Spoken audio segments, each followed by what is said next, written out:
Dans la vie d'un auteur, il y a des livres qui nous marquent en tant que lecteur. C'est vrai que lorsqu'on devient auteur, on est souvent un grand lecteur, on a beaucoup lu avant de se mettre à écrire ses propres histoires. Et on a des claques littéraires, comme ça, des maîtres ou des maîtresses qu'on essaye d'imiter avant de trouver sa voix, avant de trouver son style. Et pour moi, alors comme pour beaucoup d'autres d'auteurs de fantasy, ça n'est pas très original, mais ça témoigne de la force de l'œuvre, c'est Le Seigneur des Anneaux de Tolkien. Je l'ai lu la première fois lorsque j'avais 13 ans, et j'ai pris conscience du pouvoir démiurgique, créateur absolu de la littérature. Tolkien a créé une histoire palpitante, épique, mais il a aussi créé tout un univers avec des civilisations, une profondeur historique, des langues. Quand on lit Tolkien, il y a tout ce qui est contenu dans les lignes, écrites noir sur blanc, et puis il y a tout ce qui est dans les creux, entre les lignes. C'est justement ce qui n'est pas dit, mais ce que l'on soupçonne en tant que lecteur. Le fait que ce monde existe vraiment, qu'il a une profondeur, une longueur historique. Et je me suis dit, en lisant Tolkien à 13 ans, je l'ai relu de nombreuses fois par la suite, que peut-être moi aussi un jour, à mon échelle, j'aimerais bien créer des mondes.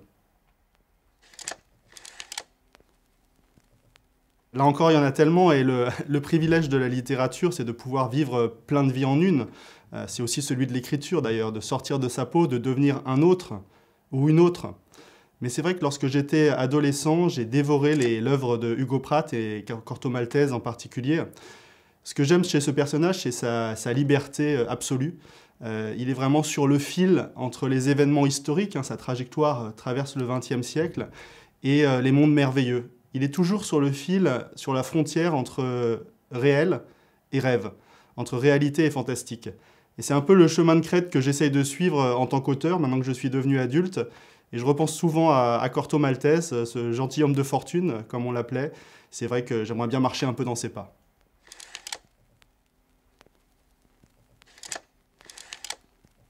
Lorsque j'avais une dizaine d'années, en primaire, je me souviens que j'étais tombé sur ce livre de Tove Jansson, Un hiver dans la vallée de Moomin. Et c'est une histoire assez lente, mais qui est vraiment dans l'installation d'une atmosphère, l'atmosphère de l'hiver tel qu'il est vu dans les cultures scandinaves. Mais c'est en lisant cette autrice, Tove Jansson, et Un hiver dans la vallée de Moomin, que j'ai vraiment, pour la première fois, pris conscience de la dimension poétique de l'hiver. On est dans un monde un petit peu magique où un troll s'éveille de son hibernation avant le printemps. Il va découvrir ce monde mis en stase, qui est à la fois très beau, gelé dans la perfection de l'hiver, et en même temps très inquiétant, avec des ombres, les quelques créatures qui sont encore éveillées pendant l'hiver. Et ça m'a vraiment procuré des émotions poétiques. J'ai essayé de faire, je me souviens, un exposé en classe, je crois que je devais être en CE2 sur ce livre, et je me souviens avoir eu du mal à trouver les mots pour dire ce que j'avais ressenti en lisant ce livre. Et finalement, c'est peut-être en écrivant qu'on peut le mieux transmettre ces sensations poétiques qui nous étreignent parfois. Et c'est ce que j'essaye de faire maintenant, devenu adulte, dans certains de mes livres. Et lorsque l'hiver arrive tous les ans, je repense assez souvent à l'hiver dans la vallée de Moomin.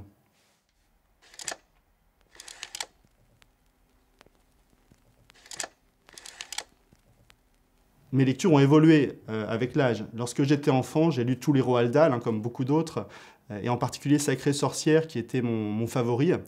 C'est vrai que chez Roald Dahl, il y a cet imaginaire sans limite, avec des personnages méchants qui sont vraiment méchants, des vrais affreux, et en même temps très charismatiques.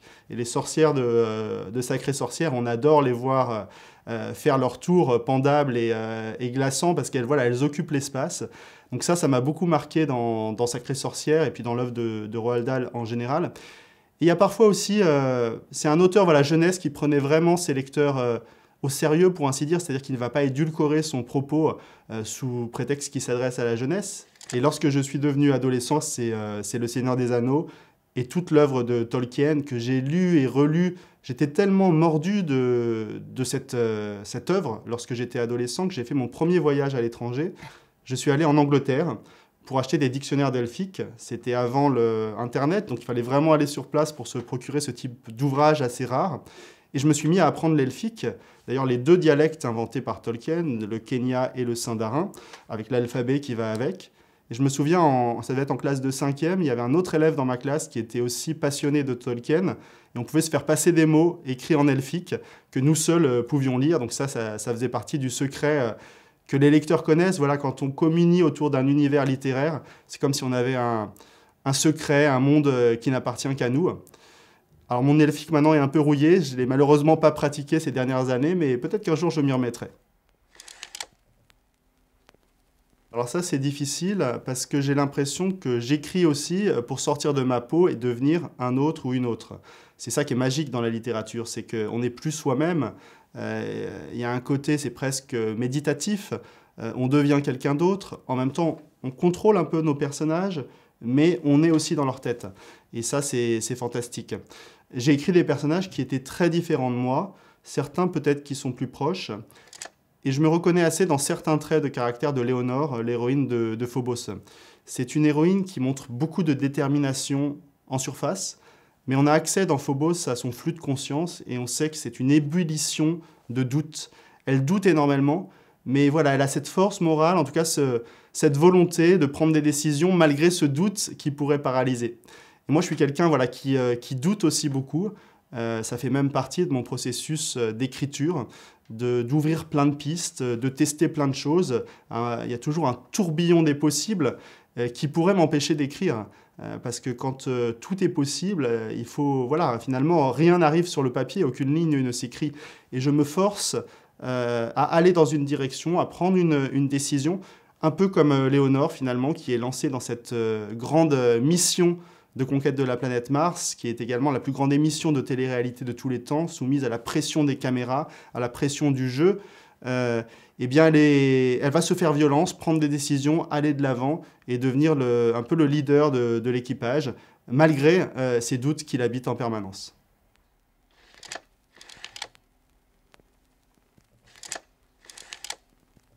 Et je suis tombé sur cette photo, finalement qui montre bien l'intimité du travail d'écriture et mes compagnons d'écriture que sont mes chats. J'en ai deux, Billy et Rasco. Et là, vous voyez Rasco quand il était vraiment tout bébé, chaton, et il a passé toutes ses nuits à côté de moi, à dormir à côté de mon clavier, tandis que j'écrivais Animal 2, la prophétie de la Reine des Neiges. Et voilà, ils m'ont suivi dans le monde, ils ont habité à New York avec moi, à Washington, et c'est mes compagnons d'écriture, parce que j'écris beaucoup la nuit. C'est le moment où l'imagination s'envole le plus facilement pour moi. C'est comme si le monde se mettait entre parenthèses pendant la nuit.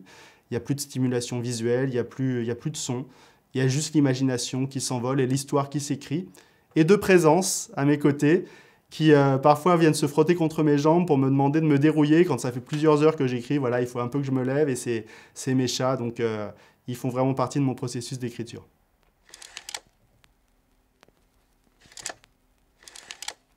J'ai choisi celle-là, qui est une photo prise à Versailles, dans la Galerie des Glaces. Et j'ai grandi à Versailles.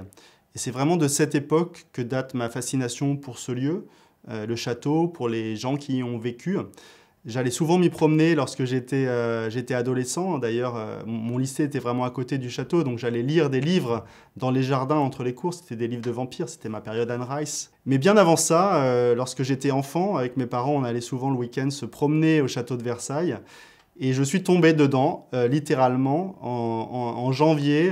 J'avais 5 ans, j'étais sur mon tricycle, j'avais échappé à la vigilance de mes parents et je suis tombé dans le Grand Canal. Voilà, c'est une histoire qui est assez intéressante parce que ça montre que je suis tombé dans le rêve qu'est Versailles depuis tout petit. Et c'est ce qui, bien des années plus tard, m'a donné envie d'écrire Vampiria, une histoire où Louis XIV, le roi Soleil, se transmute en immortel afin de régner pour l'éternité. Le roi Soleil devient le roi des ténèbres. Et lorsque le premier tome, La Cour des ténèbres, est paru, j'ai eu la chance d'être invité au château de Versailles, c'est la photo qu'on voit là à l'écran, pour faire une lecture dans la Galerie des Glaces après la fermeture au public. Donc là, c'était un moment, j'en ai des frissons rien que d'y repenser, d'être seul dans ce lieu tellement chargé d'histoire, qui est tout le temps bruissant de présence, et là, qui était désert, avec la voix qui résonne. Voilà, c'est vraiment un des souvenirs les plus marquants de ma vie d'auteur. Et ça montre que la vie d'auteur, effectivement, il y a la partie solitaire de l'écriture, j'en parlais tout à l'heure, qui est nécessaire de s'enfermer avec ses personnages, avec son histoire, pour les faire exister. Et puis il y a toute l'autre partie, la partie rencontre, la partie lecture, qui est très sociale, justement. Il y a un côté dichotomique dans la vie d'un auteur. Et j'adore aussi, moi, aller à la rencontre des lecteurs pour finalement parler des personnages. Une des grandes satisfactions, c'est lorsqu'on parle des personnages avec des lecteurs comme de connaissances communes. Et je me rends compte que ces personnages qui existent tellement pour moi, existent aussi pour les lecteurs qui ont aimé mes livres.